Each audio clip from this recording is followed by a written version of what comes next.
इसी के साथ हमारे पास एक और ऑप्शन है मल्टीपल डिपेंडेंसी, जो कि हमारी टेबल व्यू में काम करती है। हॉरिजॉन्टली हम वैल्यूज़ को एक दूसरे पे डिपेंडेंट बना सकते हैं। तो वो किस तरीके से होंगी,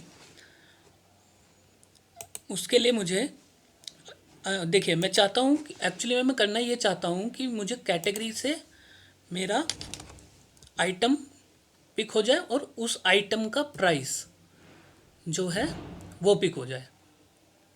तो category, item name, price. Oriel oil है तो उसी के हिसाब से ऑयल्स के ऑप्शंस मेरे पास आ जाएं। देन राइस के हिसाब से आ जाएं।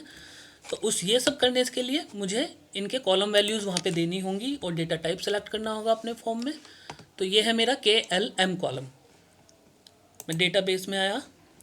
डेटाबेस में आके सबसे पहले हमें, क्योंकि ये हॉरिजॉन्टली काम करने वाला है, तो हमें इनकी वैल्यूज़ को सेम रखना होगा। तो ये क्योंकि 8th नंबर पे आ रहा है तो मैं 8 नंबर यहाँ पे इस तरीके से रखूँगा। और इसमें मैं चाहता हूँ कि पहले कैटेगरी दिखे, देन आइटम नेम दिखे, देन प्राइस, देन क्वांटिटी। तो मैं वो भी मुझे यहाँ पे सेलेक्ट करना होगा इस तरीके से, table and it's order F column में। देन मुझे यहाँ पे इनका डेटा टाइप सेलेक्ट करना होगा। तो मुझे एक्चुअली में यहाँ पे 3 चीज़ें डिपेंडेंट चाहिए और क्वांटिटी मुझे, मैं चाहता हूँ कि मैं सिर्फ नंबर ही उसमें सेलेक्ट कर पाऊँ, टाइप कर पाऊँ, कोई गलती से भी टेक्स्ट ना चला जाए। तो नंबर वैलिडेशन मैं यहाँ पे लगा दूंगा। देन जैसा कि मैंने आपको बताया था कि ये मेरे कौन कौन से ड्रॉप डाउन्स थे, KLM।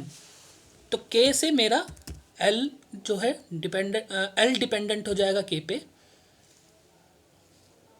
देन L से चलेगा M एंड देन M की वैल्यूज़ तो M कॉलम से पिक होगी ही ड्रॉप डाउन के।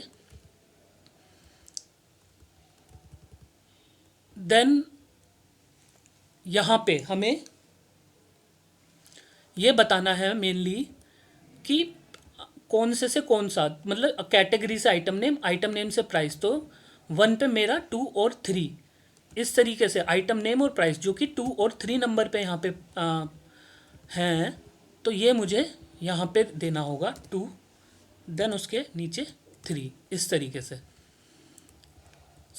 कैटेगरी के आगे 2 और 3 मुझे यहाँ पे देना होगा। And moving further multiple dependency जहाँ से भी स्टार्ट हो रही है यहाँ पे हमें यस टाइप करना है। तो ये मैं अब आपको फॉर्म में दिखाता हूँ कि किस तरीके से होगा, किस तरीके से शो होगा। मैं URL रिफ्रेश कर रहा हूँ क्योंकि शीट में चेंज करते हैं तो URL रिफ्रेश करना पड़ता है। और एक चीज़, इसमें जब भी हम टेबल व्यू देते हैं तो इसमें हमें टेबल का साइज़ भी देना होता है। तो क्योंकि ये हॉरिजॉन्टली होगा तो बॉक्स का साइज़ हम यहाँ पे हमने डाल दिया है।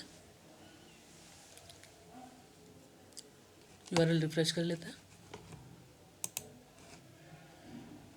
तो ये इस तरीके से हमारा शो हो गया।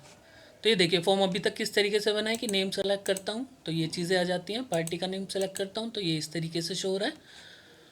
और जब मैं ऑयल सेलेक्ट करूँगा तो मेरे सिर्फ ऑयल की कैटेगरी के ही आइटम्स मुझे शो होंगे। और अगर मैं कुछ और यहाँ पे सेलेक्ट करता हूँ, मान लीजिए राइस, तो फिर मुझे राइस के आइटम्स ही यहाँ पे शो होंगे। राइस के आइटम्स जो भी मैं कर रहा हूँ, अगर मेरे प्राइसेस वहाँ पे हैं तो मुझे प्राइस शो हो जाएंगे। और क्वांटिटी में यहाँ पे कुछ भी डाल सकता हूँ as per my requirement. Thank you.